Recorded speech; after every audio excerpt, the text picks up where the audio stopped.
Bonjour, un petit tutoriel pour l'animation de l'interface qui va devoir apparaître dans le travail final pour le TP final. Donc sur Studium, je vous ai donné la description du TP final ici. Vous pouvez aller voir des exemples de l'année passée avec le lien juste en dessous. Il va falloir aussi pour la semaine prochaine mettre vos sujets dans ce dossier-là. Pour ceux qui n'étaient pas là durant le cours de la semaine passée. Nous, on va s'attarder à, en fait, avoir vraiment une animation d'interface dans After Effects. Fait que si on regarde, par exemple, la première animation qu'on voit ici, on va voir qu'il y a un téléphone intelligent qui arrive et on voit la navigation dans l'application. Donc, tout ça doit être fait dans After Effects. On va tout de suite ouvrir un After Effects pour essayer. Je vais prendre comme exemple cette interface-là. Première chose à savoir, c'est que tout le design de l'interface avait été fait préalablement dans Illustrator. Je peux vous montrer dans Illustrator directement comment j'avais monté ça. L'idée, c'est d'utiliser un logiciel qui est plus adapté à faire de l'interface. Donc, on va utiliser d'abord Illustrator pour vraiment essayer de designer l'interface comme on veut. Dans les requis du travail pratique final, il faut qu'il y ait un splash screen qui est comme l'introduction. Donc ça, c'est vraiment quand vous démarrez l'application, il y a une petite animation de logo qu'on va partir de ce logo-là. Ensuite, vous avez vraiment l'interface en tant que telle, puis on veut juste naviguer dans les menus, aller changer les settings. Dans ce cas-ci, c'est un réveil. Fait qu'on va tout simplement changer l'heure du réveil. Et c'est pas mal tout. L'Illustrator ici sert vraiment comme de base. On peut on peut exporter tout ça en PNG pour pouvoir le ramener dans After Effects. C'est exactement ce qu'on va faire. Fait que ce qu'on fait, c'est qu'une fois qu'on a comme vraiment tout ce qu'on veut ici, on pourrait enlever... Ce que vous pouvez faire, c'est enlever le fond, garder juste l'information. Vous voyez que j'ai un layer avec juste des backgrounds. Ça va être refait dans After Effects. Je vais faire les mêmes dégradés ou les mêmes backgrounds d'interface. Et ensuite, il y a tout le layer avec les icônes que je pourrais reprendre. Comme ça va me permettre de les séparer du background et donc de les animer. Donc, ce que je vais faire, c'est que je les exporte en PNG. Donc, vous pouvez utiliser Screen, par exemple. Ensuite, les exporter au complet séparément en PNG. Et c'est ça que j'ai fait déjà, donc je ne vais pas le refaire une deuxième fois. Ensuite, on va dans Illustrator, dans After Effects. Et on devrait être capable de importer tout ça dans After Effects assez rapidement. On va voir ça. Ok. On va partir de rien, comme ça va être plus simple. Bon. Donc là, on importe nos PNG. Vous voyez que ici j'ai des JPEG et des PNG. Je vais importer toutes les PNG. Ok. On met ça dans une composition. Comme vous le voyez, toutes les PNG sont l'un sur l'autre pour l'instant. Donc si je les éteins, on les voit l'un après l'autre. Ok. Là, vous voyez que le fond est gris, tout simplement parce que la composition a un fond gris. Si je le mets noir, ça va changer. Deuxième chose, c'est que étant donné que j'ai utilisé la sélection de toutes ces JPEG-là, de tous ces PNG-là pour faire la composition est déjà formatée telle qu'un écran. Donc ça, c'est bon. La seule chose, c'est que notre vidéo va avoir une composition différente, va avoir un 1220 par 1280 par 720 pixels. Et probablement pas mal plus de frames. Fait que pour l'instant, on va y aller avec 500, c'est pas très important.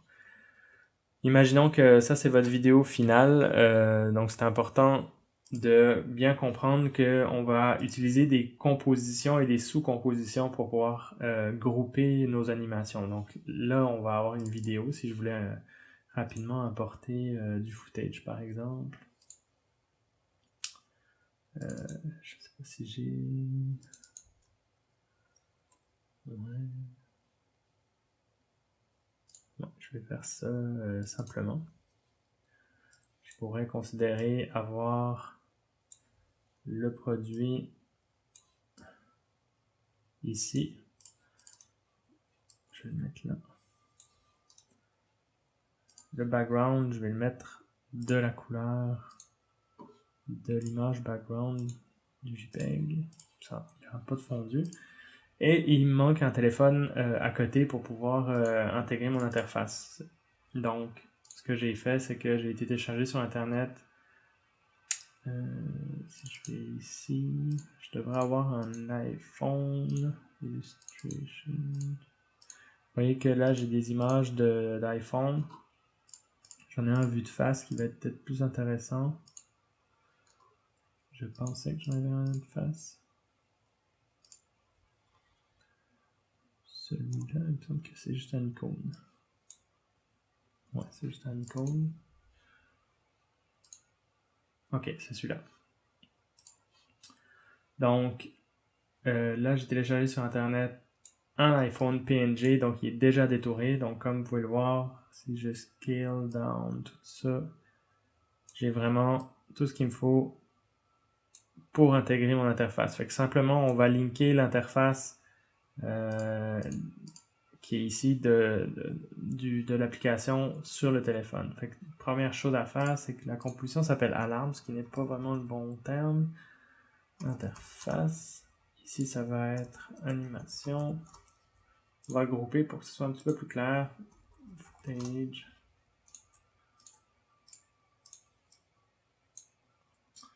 Soit plus simple pour vous à comprendre qu'est-ce qui se passe. Footage.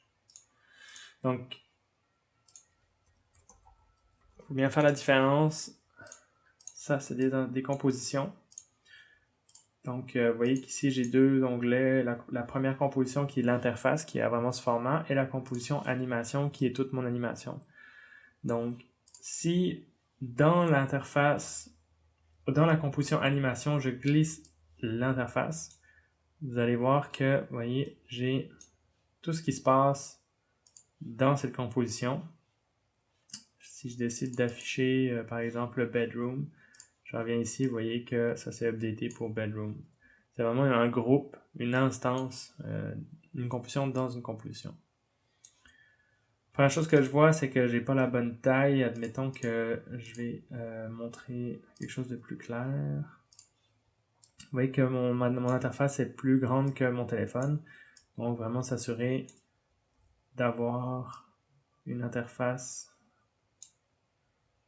à la bonne taille. Vous pouvez utiliser l'outil Scale. Puis j'ai remarqué ici que les images, toute l'interface que j'avais créée ici était pour un autre téléphone un autre téléphone d'Apple, probablement un autre ratio, probablement un iPhone 6 et non un iPhone 5. Là, ça doit être un iPhone 5 ce que j'ai ici. Donc le ratio, le ratio du téléphone n'est pas bon, mais on va vivre avec. On va garder ça simple. Ce que je pourrais faire, c'est un peu tricher puis aller légèrement déformer le téléphone pour l'étirer un peu, pour que ça rentre un peu mieux. 83. Bon, ça a l'air pas si pire. C'est pas encore parfaitement centré, mais on va vivre avec.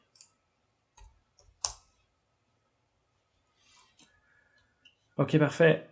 Donc, pour l'instant, je décide de laisser ça tel quel. Je veux juste m'assurer de linker le téléphone et l'interface. Donc, pour m'assurer que quand je bouge le téléphone dans l'animation, l'interface reste collée. Parce que pour l'instant, vous voyez que elles sont absolument pas collées ensemble. Fait que ce qu'on va faire, c'est que je vais bien le positionner comme je veux, exactement là. Je vais prendre le layer d'interface, puis avec le petit lasso qu'on voit ici, je vais aller le linker au Apple. Puis vous voyez que maintenant, le parent link ici, c'est ce layer-là est attaché au layer numéro 2 qui est le téléphone. Fait que quand je bouge le téléphone, l'interface bouge avec. Ça va me permettre de faire des animations sans trop me animer les deux objets en même temps. Donc je vais animer juste un, puis l'autre va suivre. Comme si je voulais vraiment qu'il vienne, qu'il apparaisse tout de suite, je pourrais appuyer sur P, position, un petit keyframe, et là je le fais apparaître. Vous voyez que je suis capable d'animer ça comme ça assez rapidement. Là, je pense que j'ai un petit problème. Pas très important. Faire ça vite. OK. Donc, vous voyez que je peux animer ça facilement. Là, le téléphone apparaît. Il apparaît un petit peu lentement. Mais surtout, il apparaît dans un déplacement linéaire. Donc, ce qu'on va faire, c'est séparer le X du Y. Vous voyez que ça, c'est le X, ça, c'est le Y. Moi, je veux juste me déplacer en X. Je vais m'assurer de cliquer de droite sur position, séparer les dimensions. Comme ça, je vais animer seulement la partie du déplacement horizontal. Une fois là, je vais juste m'assurer d'être en ease in, ease out pour vraiment avoir un mouvement naturel. Et que c'est quand même plus sympa quand ça arrive un peu plus vite dans l'écran. Parfait. Ça va vraiment, ça c'est vraiment tout ce qui est animé dans le dossier animation, dans la composition animation. Ici, ça ne change rien à ce qui se passe ici. Mais ça va nous amener à animer en fait le début. Dans le fond, le Bulby ici qui est le logo. On voudrait juste faire animer pour un peu plus de dynamisme dans l'interface. Fait que quand vous appuyez sur n'importe quelle application, il y a un temps de chargement de 1 ou 2 secondes, puis ça prend souvent un logo animé pour pouvoir faire patienter l'utilisateur. Fait que ce que je vais faire, c'est que en ce moment, ce layer-là, il est complètement détouré du fond arrière. Fait que ce que j'aimerais, c'est éventuellement que les petites gouttelettes, les petits pins ici sortent du E en quelques secondes, à peine quelques frames, comme s'il y avait quand même un éclat, une petite lumière. Donc, ce qu'on pourrait faire, c'est dupliquer plusieurs fois ce layer-là pour diviser chacune des petites gouttes, puis les animer indépendamment. Donc, ce que je vais faire, c'est que je vais dupliquer ici, vous allez voir, je vais cacher les autres, je vais effacer les autres en fait pour l'instant. Je vais dupliquer, vous voyez, j'ai 3 gouttelettes, donc je vais avoir besoin du background au complet. Je vais avoir besoin de 3 layers de plus. Oups, je pense que je me suis trompé. 3 layers de plus, ok. Le premier, on va pas s'en occuper. En fait, oui, le premier, on va tout de suite aller enlever toutes les gouttelettes. Quand vous utilisez le vecteur masque, crée un masque tout de suite. Donc, ça me permet de cacher. Vous voyez qu'il y a un petit sous-layer masque ici qui vous permet d'aller choisir si vous voulez inverser le layer ou le supprimer ou ajouter ce que vous avez sélectionné. Dans ce cas-ci, je veux cacher cette zone. Et après, je fais à peu près l'inverse. Je sélectionne le premier layer. Je vais vraiment isoler chaque goutte séparément. Vous voyez que ça fait des petits masques à chaque fois. Des masques vectoriels qui sont animables aussi. Dans ce cas-ci, vous voyez que maintenant, j'ai vraiment 4 layers, puis chacun des gouttes est séparé. Le résultat, c'est que je veux, cette position, c'est la position finale des gouttelettes, fait que je peux aller déjà dans le temps plus tard, admettons 1 seconde, puis pour chacun des layers, créer un keyframe de position, c'est exactement là que je veux les positionner. De nouveau, je vais essayer d'aller séparer les dimensions, ça va être plus simple. Vous voyez qu'il y a maintenant une ligne pour la position X, puis une ligne pour la position Y. Et je vais aller dans le temps, puis je vais progressivement les faire se déplacer depuis le centre du E. Donc si je commence par la première, celle du haut, le premier layer, pardon, je vais aller le déplacer comme ça. Donc vous voyez qu'il y a un petit mouvement qui se fait dans l'axe de la gouttelette que je voulais avoir. Pareil pour elle, et pareil, et pareil pour lui. Vous voyez que c'est assez simple. Peut-être que je pourrais même les faire se décaler dans le temps. Dans le fond, commencer par lui. Non, faire d'abord lui et lui. Vous voyez que je fais ça assez rapidement.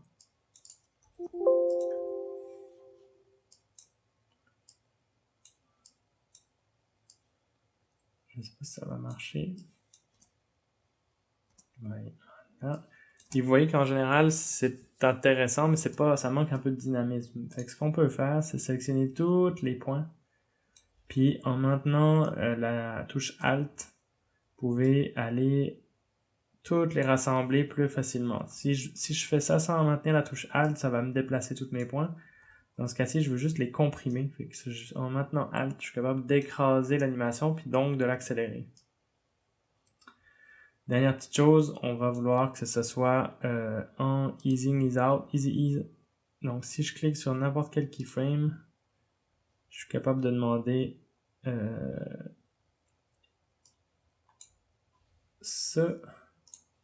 Juste m'assurer à quoi ça ressemble dans les courbes. Les courbes sont toujours plus claires, visuelles. Ok, vous voyez bien que c'est pas exactement ce que je voulais. C'est ça que je voulais, un beau S. Et on arrive quand même à quelque chose d'intéressant. C'est sûr que là, en ce moment, on les voit dans le E, c'est pas super agréable. On distingue que le E est plein de petites gouttelettes. Donc, on va aller les cacher et les faire animer, les faire apparaître aussi de la même manière progressivement au fur et à mesure qu'ils sortent. Fait que ce qu'on va faire, c'est que lui, étant le premier, si vous tapez sur U, vous allez voir toutes les choses qui sont animées dans le layer. Fait qu'ici, vous voyez que j'ai mon layer d'opacité. Donc, si je regarde ce que j'ai fait, c'est qu'il sort, puis en même temps qu'il sort, il apparaît. C'est pas mal ça qu'on va vouloir faire. Lui, c'est un petit peu plus tard, donc je vais lui demander d'être un petit peu plus tard. Et lui aussi, un petit peu plus tard. Donc, si je résume, vous voyez qu'ils apparaissent progressivement en même temps qu'ils sortent. C'est bon pour ça. Dernière petite chose, peut-être que je voulais rajouter aussi que le sous-texte Your Bright Companion apparaisse plus tard. Donc, de nouveau, je vais aller prendre le dernier qui est au fond, lui qui est le dernier layer qui montre juste le reste du logo. Et je vais m'assurer de cacher le texte ici. Donc, Subtract. Et je vais dupliquer ce layer-là pour animer juste le Bright Companion. Fait que si je l'isole ici avec le petit bouton isolé, vous voyez qu'il y a les deux masques. Je vais effacer les masques. Puis lui, je vais l'inverser. Fait que dans le fond, maintenant, si je regarde, j'ai juste le texte. Quand je vous dis tantôt, on pouvait animer le masque, c'est ce qu'on va faire. Vous pouvez cliquer simplement sur le keyframe ici. Ça, c'est la position finale du masque. Et si je reviens dans le temps, je pourrais sélectionner le masque au complet et le faire sortir pour cacher complètement le texte. Donc, vous voyez que si je le regarde, qu'est-ce qu'il va faire? Il va juste se déplacer tel que j'ai, un petit peu comme une position, si on veut. Et ça pourrait faire une bonne fin pour mon logo. Fait que dès que les éclats sont sortis du E, je vais déplacer ça. On va faire apparaître Your Bright Companion. Ok, parfait. Peut-être que ce qui donnerait le tout un petit peu plus de vie aussi, ça serait un glow général sur les objets. Vous pouvez aller dans Effect and Presets, taper glow directement, sélectionner par exemple le premier layer, puis vous voyez qu'il y a un beau petit glow qui arrive. On va augmenter son diamètre, son radius. Pour l'instant, il est juste sur le Bulby. On va essayer de l'appliquer partout. Fait qu'on peut le copier, faites CTRL-C, sélectionner toutes les autres layers qui n'en avaient pas, coller. Fait que dans le fond, chacun des layers va avoir un effet glow. Donc là, on est pas mal. Donc ça, on est toujours dans l'interface. Vous voyez que là, je suis ici, fait qu'on est vraiment dans l'interface. Puis ce qui serait bien, c'est que vu que c'est le premier écran, je vais essayer de faire un sous-groupe. Donc, vous pouvez sélectionner toutes les layers puis faire une pré-composition. Fait que ça va créer une composition. Puis, on va l'appeler le splash screen. Donc, vous voyez, ça a créé une composition. La composition, maintenant, est au même endroit que les trois autres dans le Project Manager. Et là, vous voyez, j'ai une composition dans une composition qui elle-même est dans la composition animation. Fait que dans l'interface, si je double-clique, je rouvre ça. Et si je double-clique dans le splash screen, j'ai les layers qui créent tout ça.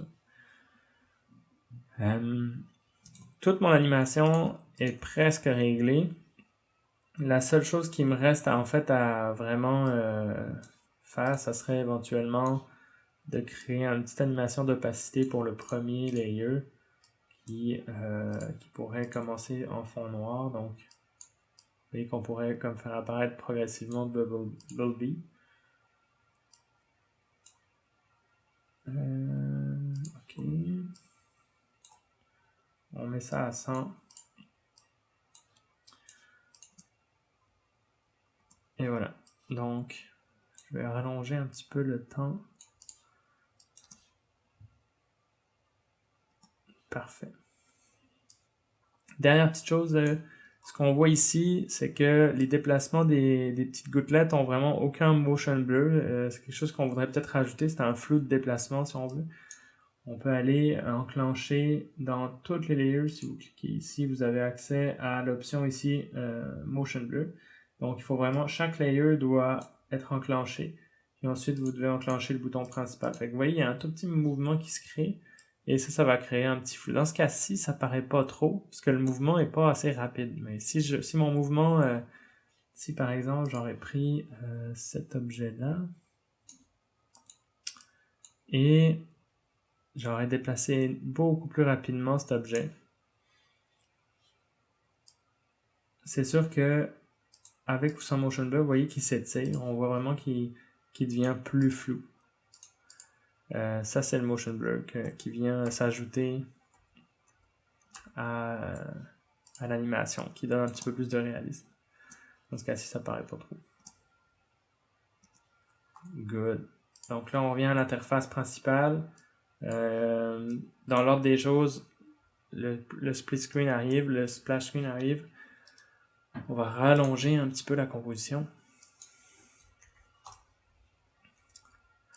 Une fois que le splash screen est arrivé, le sous-texte est arrivé, là on pourrait passer à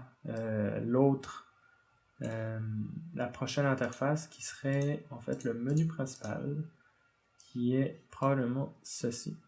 Donc, on va le centrer dans la composition. Si jamais vous ne savez pas comment faire, vous pouvez cliquer sur position, reset, qui est au centre. Et on veut le faire à partir depuis la droite, puis il arrive en animation depuis la droite pour arriver au centre. Donc, le centre étant sa position finale, on va aller dans le futur, on va keyframer ça. Avant de keyframer, on pourrait séparer les dimensions. Je ne vais jamais l'animer en vertical, je vais toujours l'animer en horizontal. Fait qu'on va garder ça comme le chiffre 147 étant le centre de la composition. Je vais revenir un peu ici et on va le déplacer juste au bord pour qu'il n'apparaisse plus dans l'écran. Vous remarquerez que le 441, c'est juste au bord de la composition et ça coïncide avec la largeur de la composition qui est de 294 plus les 141. Ça devrait donner 441. Donc, on voit qu'on se déplace, mais le Bumblebee disparaît. Ça, c'est un problème qui arrive souvent. Vous voyez qu'ici, vu que c'est pas un layer normal, c'est une composition, elle a un temps défini. Défini tout simplement dans le temps ici. Vous voyez que si je l'ouvre, cette composition dure 47 images, 47 frames. Donc, à partir de 47 images, à la 48 images, la composition s'arrête. Ce qu'on peut faire, c'est qu'on peut la rallonger en faisant un Enable Time Remapping. Donc là, ça va vous permettre de rallonger sur la dernière frame de la composition. Et comme vous le voyez, ça continue de disparaître. Pourquoi ça disparaît? C'est parce que le programme prend la dernière frame et la rallonge. Mais dans ce cas-ci, la dernière frame était juste pas extend, fait qu'on voyait pas tout. Vous voyez, il manquait ce petit bout. Si je reviens, là, ça va marcher. Vous voyez qu'elle reste en place. Et j'ai mon petit menu qui passe par-dessus. C'est un peu lent, je vais le déplacer. Là, vous allez voir l'utilisation du motion blur. Vous voyez que vraiment le mouvement est quand même un peu strict. On va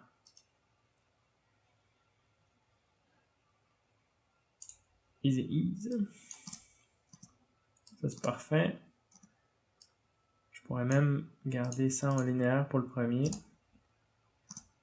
Puis rallonger un peu le temps. Pour que ça soit trop agressif.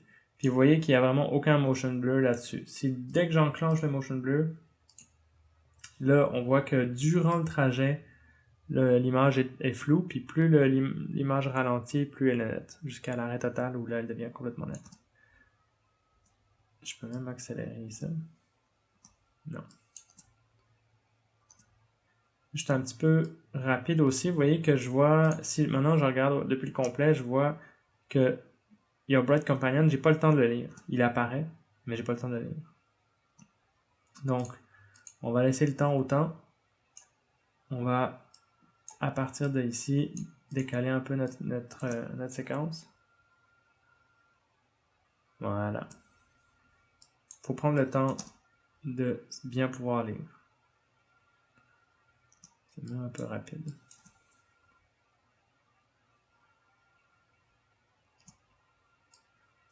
J'ai tendance un petit peu à donner un peu plus de dynamisme. Là, on pourrait juste faire une petite animation de scale durant tout le process qui va aller jusqu'ici dans le fond. Et on pourrait diminuer ça. On va juste voir ce que ça donne. Vous voyez qu'il grossit légèrement. Des fois, c'est subtil, là, mais j'aime quand ça bouge toujours un petit peu. Bon, parfait. Donc, bien, vous voyez que là, on a simplement animé le menu. On peut tout de suite animer tous les menus. Fait qu'on pourrait aller importer toutes les autres pages des menus, comme Bedroom, par exemple.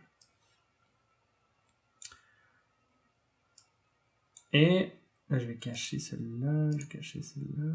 En fait, celle-là, on n'a plus besoin. Et je vais faire la même chose aussi avec la page, parce que dans le fond, je veux aussi qu'elle apparaisse depuis la droite. Donc, je vais la remettre aussi à 441. Et je pense que c'est 441.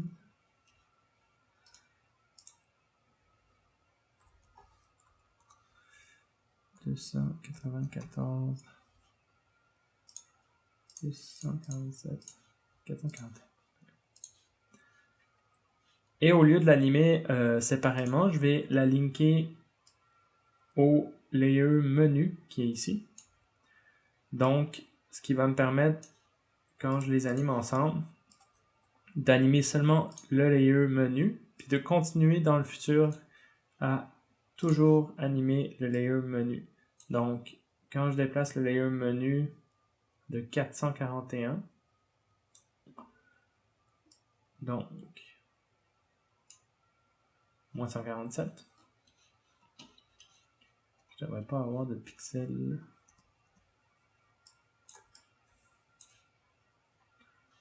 Étrange. 57, moins 57.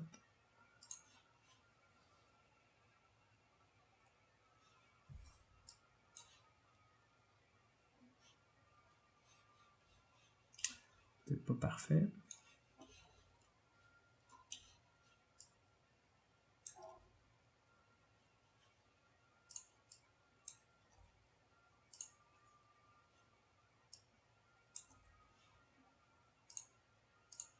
C'est lui qui n'est pas à la bonne place.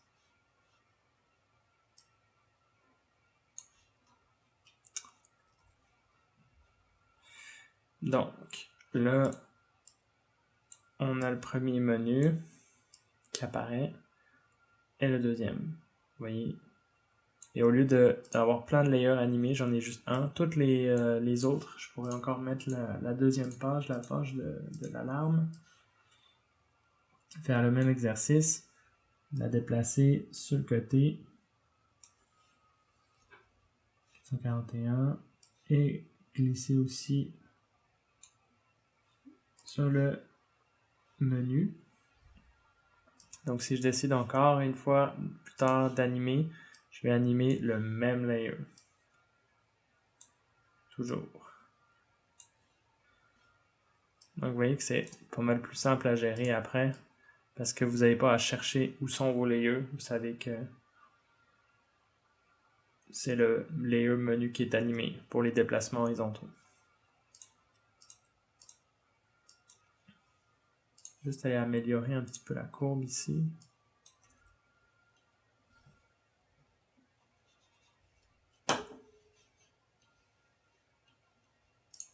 Donc,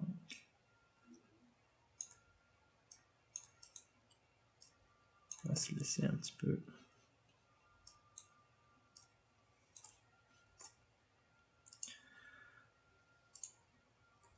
On garde ça simple. Parfait. On revient dans l'animation complet. Au tout début, vous voyez qu'il y a mon téléphone qui arrive et je devrais voir toute l'animation du splash screen qui est assez longue ici.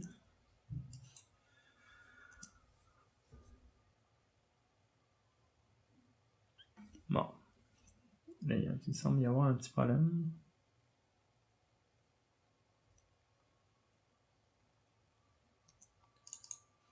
Ah, je ne vais pas allumer le dernier layer. OK.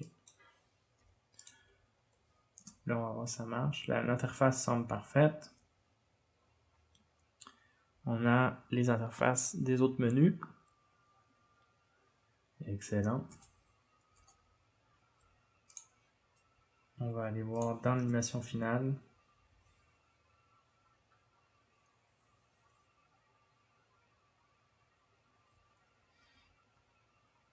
Excellent. Donc, je vous passerai les détails sur les subtilités pour appuyer sur les boutons. On l'avait déjà vu en classe. Dans le cas de l'animation que je vous ai présenté ici, dans les exemples, on voit que chaque fois que j'ai un bouton qui est appuyé, il flash en blanc, sauf erreur.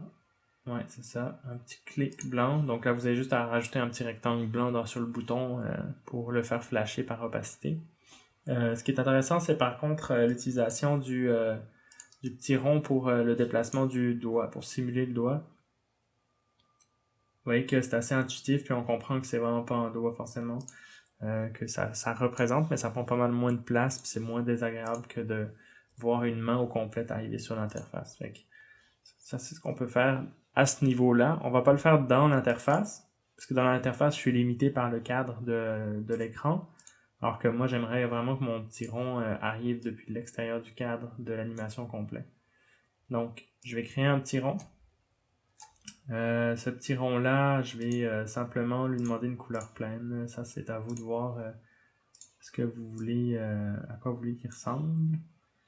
Dans les ellipses, stroke, je vais lui demander une opacité de stroke et une opacité de fill. Juste qu'il soit transparent un petit peu.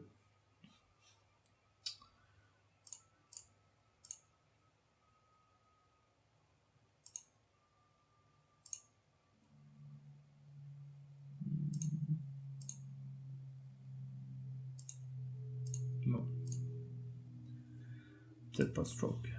C'est égal.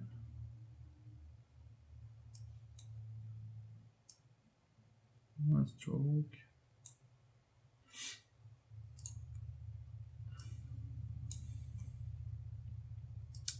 OK.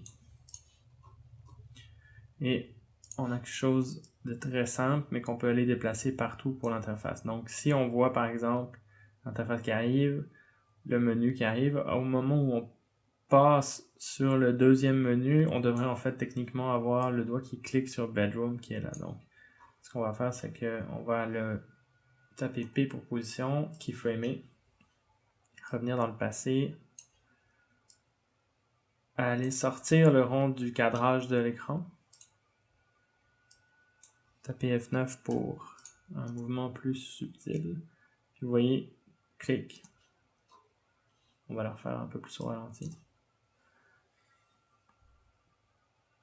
clic, ok on passe, et en fait là, si je veux aller sur Alarm Clock juste avant que la frame passe, je vais demander au bouton qu'il aille par là.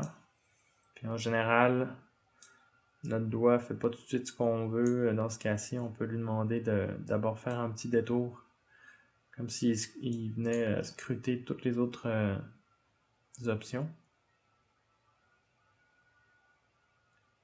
Clic. Comme je le disais, ce qu'il vous reste à faire, c'est faire un petit rectangle blanc. Peut-être qu'on pourrait faire ça directement ici. Ça, c'est une des manières que j'ai fait pour que l'interface, on comprenne qu'on clique sur l'interface. Donc, dans le fond, j'anime rapidement en opacité, très rapidement, en quelques frames seulement. Vous voyez que c'est vraiment comme un flash.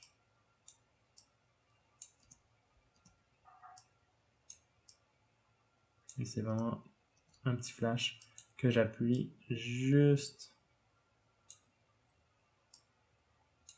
avant que... C'est ça. Je peux en faire un deuxième, dupliquer. Le même flash pour Alarm Clock. Ici, déplacement d'animation.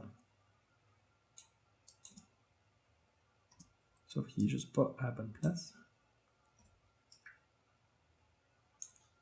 Good. Excellent.